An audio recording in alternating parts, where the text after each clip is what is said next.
Ouais, Caro, Ouais, je suis là, je suis dans les escaliers. Quel étage? cinquième étage. Allez, j'arrive. À de suite.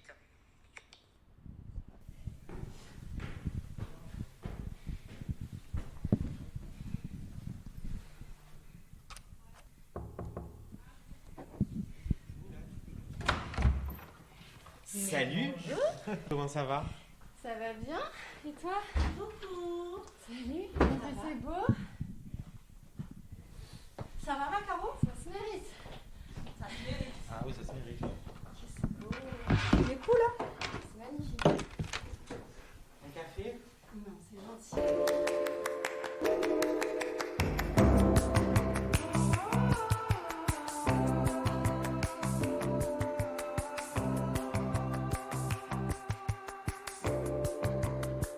Je suis à toi. Comment ça va, Doris? Ça va bien. Ravie d'être ici. Alors, on est chez Doris, On est chez Doris. sans être chez toi. Non. C'est mon deuxième chez moi. Mhm. C'est mon bébé. C'est le bébé qui est né en 2021. Voilà. Donc, c'est un appartement au cœur de Marseille. On ne peut pas plus au cœur de Marseille. C'est ça. On est sur le Vieux-Port, Mhm. juste à 100 mètres du port. Et oui, c'est mon nouveau bébé. C'est un appartement que j'ai acheté pour rencontrer mes lectrices. Autour de petits déjeuners, autour de marques, mais aussi le louer pour que mes lectrices puissent venir découvrir Marseille et le lifestyle j'allais dire selon moi, c'est un petit peu égocentrique, mais voilà, pour qu'elles puissent vivre dans une déco que j'aime, avec des objets que j'aime, avec des livres, des bougies qui me ressemblent, voilà. T'es une sacrée ambassadrice de Marseille quand même, hein, depuis de nombreuses années. Tu crois? Ouais. Quelle Marseillaise tu es? Je suis une Marseillaise à la base des quartiers nord, puisque je suis née à la Viste en 1977, ce qui ne me rajeunit pas. J'ai toujours vécu à Marseille, je ne suis jamais partie. Je n'ai jamais pu partir. Je suis très très attachée à ma ville. Je suis une Marseillaise ancrée dans les années 90 et 2000, puisque j'ai connu ce Marseille d'avant. Et j'aime le Marseille d'aujourd'hui aussi, qui est plus, j'allais dire plus parisien, oui, je pense qu'il est plus parisien. Dans quel sens plus parisien? Mais je trouve que déjà, il y a beaucoup plus de touristes parisiens ici à Marseille.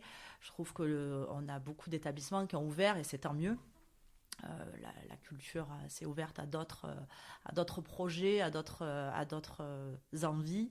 On a de nouveaux restaurants, de nouveaux endroits, de nouvelles personnes. Donc voilà, tout ça, ça fait un nouveau Marseille. On a des personnalités comme Jacques Mus qui portent la ville et qui du coup ont drainé toute une clientèle aussi de mode, de journalistes et tout ça, et qui ont fait découvrir et qui ont transformé aussi un peu ce Marseille-là, quoi. Et tu t'y retrouves dans ce Marseille-là, toi? Pas toujours. Pas toujours, il y a des endroits où je m'y retrouve pas, mais sinon oui, je l'aime beaucoup. Ouais. J'évolue avec ma ville. Alors, enfance, tu disais dans les quartiers nord. Enfance dans les quartiers nord, Ouais.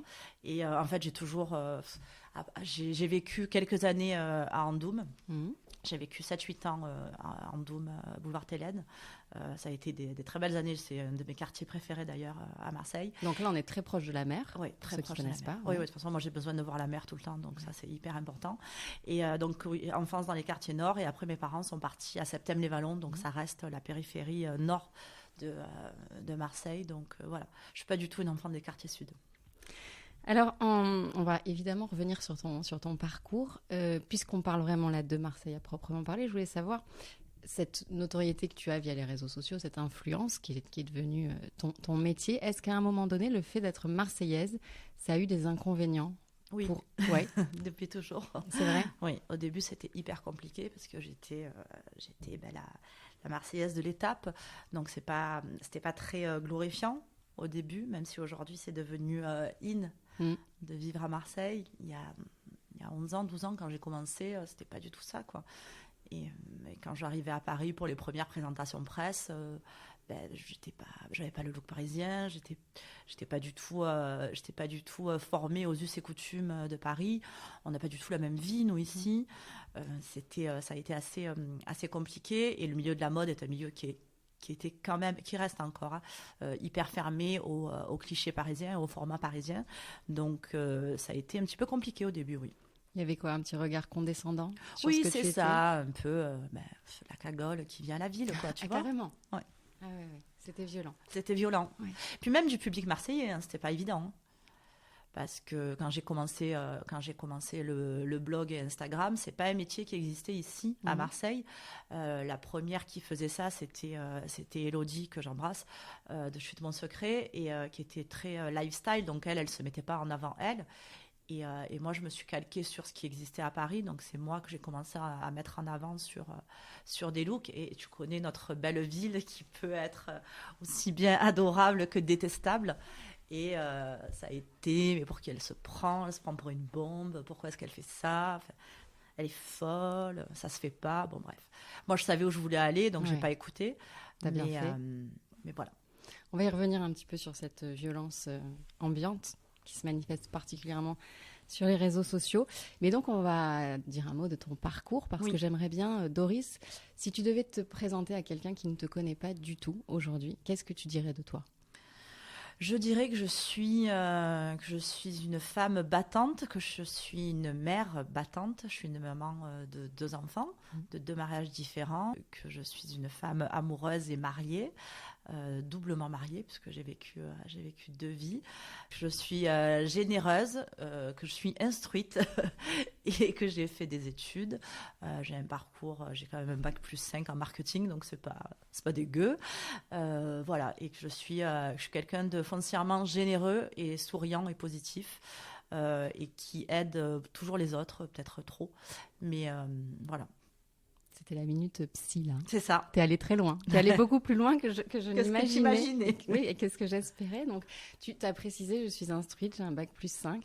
C'est important pour toi de le redire, parce que c'est pas toujours l'image qu'on te renvoie. On a une image, tu sais, aujourd'hui, les gens, à travers les réseaux sociaux, puisque mon image, elle est renvoyée via ces réseaux sociaux, pensent qu'on arrive là par défaut, tu vois. Moi non, c'était un choix réfléchi, parce que quand j'ai repris mes études en 2009 à Euromed, à l'époque c'était Euromed, maintenant c'est Kedge, école de commerce, voilà, et que j'ai fait mon mémoire de fin d'études avec Lionel Maltese, qui est une des personnalités du sport et du marketing, qui est vraiment très connue chez nous et dans le milieu. J'ai fait mon mémoire à l'époque, je te parle de 2010, sur le celebrity marketing et sur le placement de produits sur les sportifs et les acteurs. Donc tu savais vraiment où tu allais. Je savais ce que je voulais faire et je savais où j'allais. J'avais besoin de ce step à passer, j'avais besoin de monter en compétences, j'avais besoin d'acquérir de nouvelles compétences qui me manquaient. Du coup, voilà, oui, c'est simplement que, en effet, on a tendance à réduire les créatrices de contenu, et volontairement, je ne dis pas les influenceuses parce que je n'aime pas ce mot, à des clichés, il y a de la mode et il y a de la superficialité, mais non, voilà, c'est pas ça. Ça a été quoi le déclic justement pour te lancer? Parce que tu bossais avant. Tu étais commerciale, c'est ça? J'étais commerciale. J'ai travaillé pendant de nombreuses années pour la Provence. J'ai fait le lancement de Marseille l'Hebdo à l'époque. Voilà, donc c'était une très belle expérience. Ça m'a mis un pied aussi dans la culture marseillaise, parce que je m'occupais de tout ce qui était la partie restaurant, cinéma et théâtre. Donc ça m'a fait découvrir de super choses. Et après, j'ai travaillé hyper longtemps comme commerciale dans la beauté et l'électroménager, enfin. Des jobs qui me permettaient d'être libre, en fait, de bien gagner ma vie, voilà. Et en fait, le déclic, il est venu après mes études, donc à Euromed. J'avais une coach là-bas qui nous disait, ben voilà, vous voulez faire quoi? Pourquoi vous êtes là? Si vous remettez votre vie en question aujourd'hui à 32 ans, c'est qu'il y a une raison, quoi. Et elle m'a dit, ben, qu'est-ce que tu veux faire quand tu seras grande, quoi? Et je dis, ben, je suis déjà grande. Elle me dit, ben non, là, si tu es là, c'est on va vers autre chose. Et je lui ai dit, moi, mon rêve, c'est de travailler dans la mode. Elle m'a dit, alors go. Et j'étais déjà sur Internet. Je regardais beaucoup les blogs parisiens. À l'époque, je suivais beaucoup Betty Autier, le blog de Betty. Je suivais déjà Kenza, qui avait déjà un blog. Et mon ex-mari, à l'époque, me disait, mais t'es toujours... Alors, j'étais très dépensière, j'ai toujours adoré la mode, donc j'achetais beaucoup de vêtements. Et mon ex-mari m'a dit, tu regardes tout ça, mais pourquoi tu fais pas pareil, quoi? Ça a été un déclic, et quand Instagram est né, j'ai commencé au 1er janvier 2012 sur Instagram. Donc, ça fait 10 ans. Ça fait 10 ans aujourd'hui, ouais. Tout en bossant à côté, j'imagine, au début, évidemment. Ouais. Donc, la genèse d'Instagram, c'est quoi? On se prenait en photo juste son look en face d'un miroir. Ouais. J'ai commencé les looks miroirs pas sans but particulier parce que on n'avait pas prévu. Pour moi, le modèle économique, c'était le blog à l'époque. C'était pas du tout Instagram. J'avais prévu de développer un blog pour en faire un modèle économique. J'avais pas du tout prévu Instagram. Personne n'avait prévu, à proprement dit, l'arrivée d'Instagram. Et en fait, les premiers contrats sont arrivés d'Instagram. Peut-être les premiers cadeaux de vêtements, je crois que ça a été en 2014, un truc comme ça, donc très vite, 2013 même. Et j'ai commencé à vivre complètement d'Instagram fin 2015, début 2016. Donc en fait, au début, tu écris pour le blog. J'écris toujours d'ailleurs. Tu écris toujours, moins maintenant? Ouais, maintenant. Ça te manque ou pas? Ça me manque. Et d'ailleurs, j'ai demandé la refonte de mon blog, encore une fois, pour le mettre encore plus au goût du jour, pour qu'il soit plus facile et plus lisible sur téléphone, du coup. Parce que les filles, elles sont sur le téléphone aujourd'hui et plus du tout sur des ordinateurs, très peu. Donc oui, non, j'ai jamais laissé tomber mon blog et j'adore écrire, donc voilà. Et je publie tous les jours sur Instagram depuis le 1er janvier 2012. C'est ça, donc ça fait 10 ans. Et en face de moi, j'ai l'impression d'avoir... alors, influenceuse, tu détestes. Hop, next. Ouais. Créatrice de contenu, ok. Mais j'ai surtout une entrepreneur. Oui. À mi-chemin. En fait, c'est quoi? T'es une artiste entrepreneur, une entrepreneur créative? Comment tu te définirais? Je me définis pas en tant qu'artiste parce que je crée rien. Enfin, pour moi, une artiste, c'est vraiment quelqu'un qui apporte une valeur ajoutée. Et une créatrice de contenu dans l'art et tout ça. Et alors peut-être, c'est peut-être une forme d'art, je sais pas. Mais une créatrice de contenu, oui, c'est quelqu'un qui va mettre en avant des produits, des vêtements et qui va essayer de les sublimer tout en apportant sa touche personnelle qui ne ressemble pas à celle des autres. Voilà. Et entrepreneur, oui, définitivement, puisque de toute façon, aujourd'hui, j'arrive au fur et à mesure à ce que je voulais. Si j'ai acheté cet appartement aussi, c'est possible pour développer d'autres concepts. J'ai d'autres projets cette année. Voilà.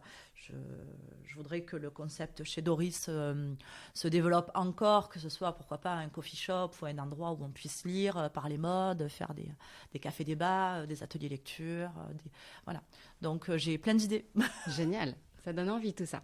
Alors, on peut parler, en parlant de création, on peut parler d'un duo qui existe depuis quelques mois maintenant. Alors, vous vous connaissez depuis bien plus longtemps. Presque 2 ans. Presque 2 ans déjà. Ça va vite. Avec John Noah, qui est là d'ailleurs. Ouais, il est avec nous. Qui est là, qui filme. C'est ton binôme. Il t'appelle maman, je crois. Il m'appelle maman, ouais. Raconte-nous cette rencontre et surtout, ce qui est intéressant aussi, c'est de se dire qu'aujourd'hui, pour continuer à exister sur ces plateformes, parce que vous êtes effectivement nombreuses et pour proposer du contenu enrichi chaque jour, c'est bien aussi d'innover. Ouais. C'est ce que tu as choisi de faire avec John. C'est ça. En fait, en avril 2020, on était en période de Covid, en grosse galère Covid, donc confinement.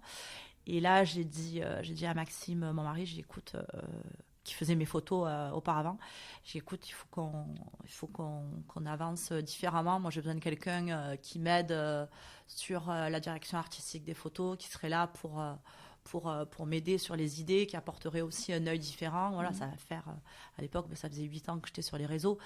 Tu es obligé de te renouveler à un moment, quoi. C'est obligatoire. Donc, j'ai mis une annonce sur Insta en disant que je cherchais quelqu'un.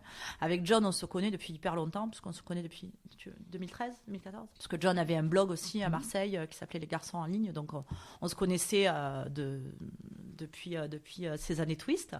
On avait fait quelques OP aux terrasses du port et tout ça. Et quand il m'a écrit pour me dire, écoute, moi, ça m'intéresse, j'ai dit, ok, go, on essaye. Et depuis, ça roule. On a donné, il me semble, un nouveau souffle au compte Instagram et on essaye de se renouveler sans cesse. Là, on a lancé un format vlog qui plaît beaucoup sur Insta qui n'était pas encore utilisé. Donc voilà, on essaye d'innover et en termes de photos et en termes de contenu. Parce qu'en fait, tu es hyper tributaire d'un réseau qui apparemment fait des siennes de temps en temps, enfin, dont l'algorithme fait des siennes. Je suis 100% tributaire d'un robot. Qu'est-ce qui se passe en fait? Qu'est-ce qui fait que tout à coup les photos disparaissent? On ne sait même pas. Tu veux que je te dise, on ne sait même pas. On ne sait même pas ce qui se passe du jour au lendemain. Ta photo, elle est hyper vue. Le lendemain, elle n'est pas vue. Là, il y a encore des mises à jour qui se font au niveau d'Instagram, puisque Instagram revient à ses anciennes amours et redevient au choix de l'utilisateur, soit chronologique, soit par favori, soit par algorithme. Donc, tu auras la possibilité de choisir. Donc, certains comptes sont déjà dans ce cas-là, mais comme ça arrive au fur et à mesure, l'algo, il change tous les jours. Donc, c'est hyper compliqué. Tu le vis comment, ça ? L'année dernière, je l'ai très mal vécu. Ouais. Parce que je me suis remise en question, je me suis dit c'est pas possible, c'est moi, je suis nulle, machin, tout ça. Et puis en parlant, je parle beaucoup avec mes lectrices, je me suis rendu compte qu'il y avait des jours où mes lectrices, elles voyaient absolument pas mes photos. Donc on a dit, j'en ai parlé à John, j'en ai parlé à Max, j'ai dit bon écoute, je vais arrêter de me remettre en question moi sur mon travail, je vais continuer à faire ce que j'aime. Et on verra. Donc, il y a des jours où ça marche très bien, il y a des jours où ça marche moins bien. Et j'ai pris du recul sur ça parce que je peux pas.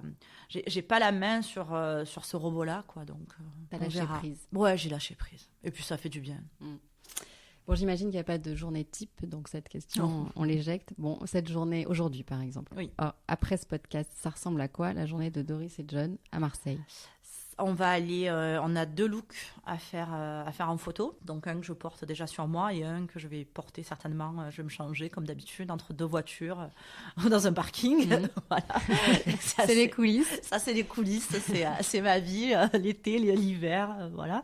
Donc aujourd'hui, on va faire ces 2 looks-là. On va faire des plans vidéo comme d'habitude et voilà, ça sera déjà hyper bien. Là, donc, on travaille à la demande de marque. À la demande de marque et à ma demande personnelle aussi, parce que j'ai pas envie de poster uniquement du contenu sponsorisé en photo et en story. Je trouve ça hyper rébarbatif et moi j'ai vraiment besoin de garder ma ligne éditoriale et de faire ce que je veux, quoi, en fait. Donc de garder ta spontanéité aussi. Complètement. Ouais. 90% c'est spontané et le reste du temps on s'adapte aussi. Ah oui, 90% c'est spontané. Ben quand même, hein, on est quand même assez libre dans nos contenus. Ouais. Ah, sinon ça serait insupportable. Sinon il faut prendre, comme je dis souvent aux marques, prenez des actrices en fait. Oui, c'est ça. Alors on en parlait tout à l'heure, mais sur 180 000 followers, pas loin je crois, forcément tu as une communauté qui est plutôt bienveillante, mais dans le lot il y a quand même beaucoup de jalousie, de haine, de violence, d'insultes. Ça se manifeste de plus en plus, j'ai l'impression. Comment tu te protèges de ça ? Comment tu le vis ? Alors bizarrement, moi, ça s'est calmé. J'en ai plus souffert il y a 1 ou 2 ans que maintenant. J'ai été beaucoup attaquée sur mon physique. On me disait que j'étais grosse et tout ça. Comme j'ai perdu 12 kilos, du coup, c'est plus compliqué. C'est plus le sujet. Voilà. Enfin, peut-être encore, hein, mais bon, du coup, ça me touche absolument pas. Oui, t'as toujours... alors c'est quand tu refais tes dents... c'est ce genre de truc, mais comme pour les likes, j'ai appris à lâcher prise. Je bloque systématiquement les personnes qui sont méchantes, volontairement. Je ne leur réponds plus. Voilà, je leur donne absolument pas, comme disait ma grand-mère, de grès à moudre.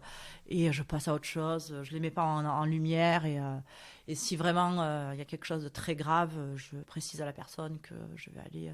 porter plainte, voilà, ça n'est pas arrivé, mais si un jour ça arrive, je laisserai pas traîner. Je laisserai pas traîner. Tu te protèges où ? C'est où ton refuge ?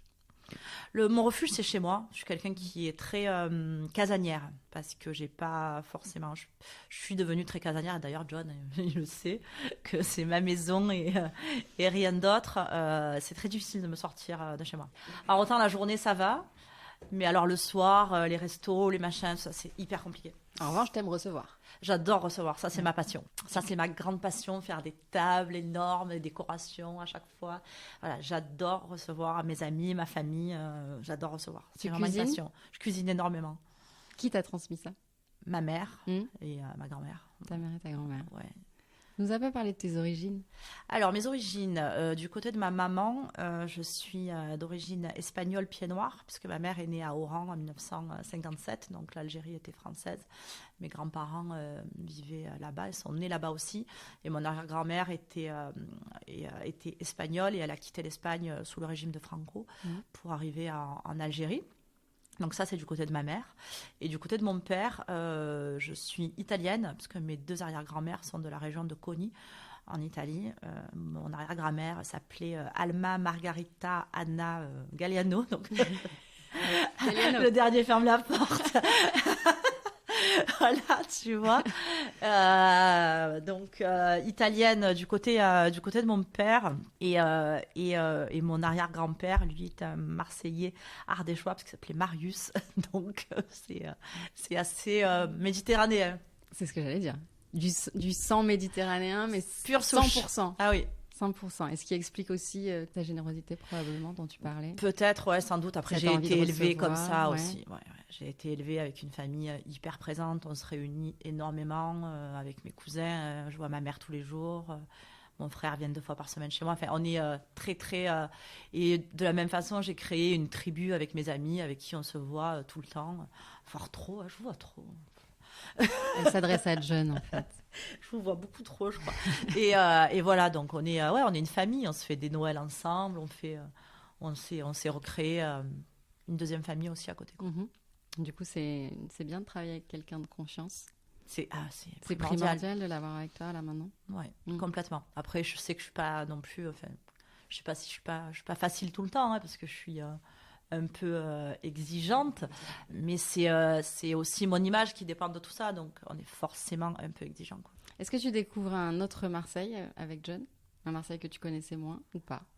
Je pense que même John, il découvre aussi Marseille qu'il ne connaissait pas, hein, parce que tous les deux, on part en exploration, on se documente, on regarde des vidéos, et on aime aller parcourir et découvrir des endroits qu'on ne connaissait pas forcément.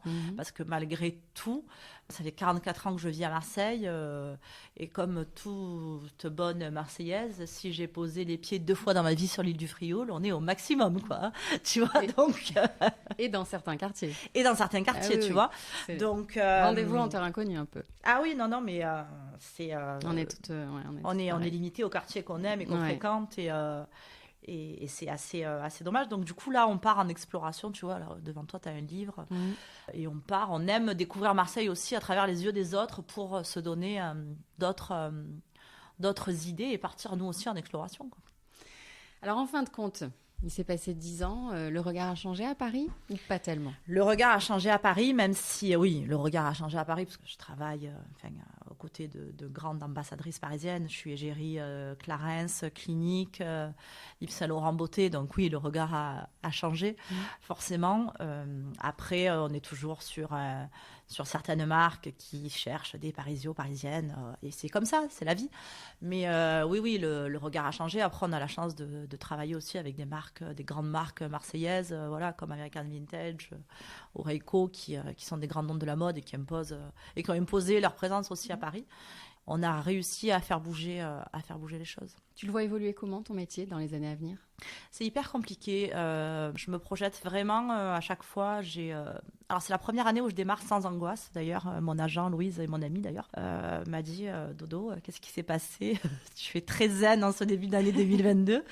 Et cette année, je l'appréhende beaucoup plus zen. Alors, peut-être parce que j'ai 4 ans de société derrière moi, plus mes années d'auto-entreprise, et que du coup, j'ai appris aussi à devenir une entrepreneur. Et c'est plus simple, mais je pense que dans tous les cas, il va évoluer. Le métier de la création digitale va évoluer, mais il va rester présent, puisqu'aujourd'hui, et on en parlait toutes les deux tout à l'heure, la presse écrite, elle est, à mon grand regret d'ailleurs, mais quasiment morte, en tout cas pour la mode, pour le monde de la mode. Et l'avenir est vraiment au podcast et aux réseaux sociaux et à ce genre de choses. Donc, je pense que ça évoluera encore. Et beaucoup de marques qui ne faisaient pas d'influence il y a quelques années s'y mettent aujourd'hui. Donc, ça continue de tourner et d'évoluer. Voilà, on travaille différemment. On est devenu plus des ambassadrices sur du long terme, alors qu'avant, on travaillait plus sur du one-shot. Voilà, et puis on essaye de créer vraiment des choses de qualité. Donc, sur 2022, je reste confiante. Et puis 2023, on verra. TikTok, c'est ton truc? Non. Pas du tout. C'est le truc de ta fille? Je vous rappelle, Caroline, que j'ai 44 ans. C'est une vraie question, c'est un vrai sujet, parce que non, les jeunes ne jurent que par TikTok. Alors, est-ce qu'il faut y aller ou est-ce qu'il ne faut pas y aller? Alors, je pense qu'il faut y aller si ta cible correspond. Après, moi, honnêtement, j'aurais plus l'impression d'être ridicule que créative et d'apporter quelque chose. Donc, non. Pour moi, TikTok, c'est absolument pas ma cible. Les filles qui me suivent, elles ont entre 30, 35 et 45 ans. Et clairement, alors, après, TikTok évolue. Avant, on était sur un TikTok qui était hyper... c'était beaucoup de transitions, de trucs très jeunes et tout ça. Aujourd'hui, on a des formats 3 minutes qui évoluent vers des recettes de cuisine, vers du vlog, vers de la découverte et du lifestyle. Si ça continue d'évoluer comme ça, pourquoi pas, mais pas dans le TikTok tel que je l'ai connu au début. Pas des chorégraphies et tout ça? Non, c'est pas mon délire. Alors déjà, je suis pas du tout synchro, mes bras et mes jambes, donc j'arrive pas du tout à faire ce style de chorégraphie. C'est hyper compliqué pour moi. On a essayé avec John de faire quelque chose à Paris il y a quelques mois.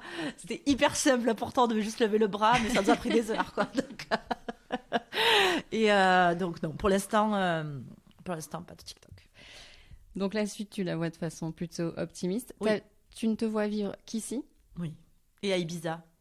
Non, mon objectif, ma fille a 13 ans et demi, presque 14 ans. Mon objectif, quand elle aura 18 ans, qu'elle va choisir son mode d'études, elle voudrait partir faire ses études à l'étranger, donc on verra ce qu'elle fait à ce moment-là.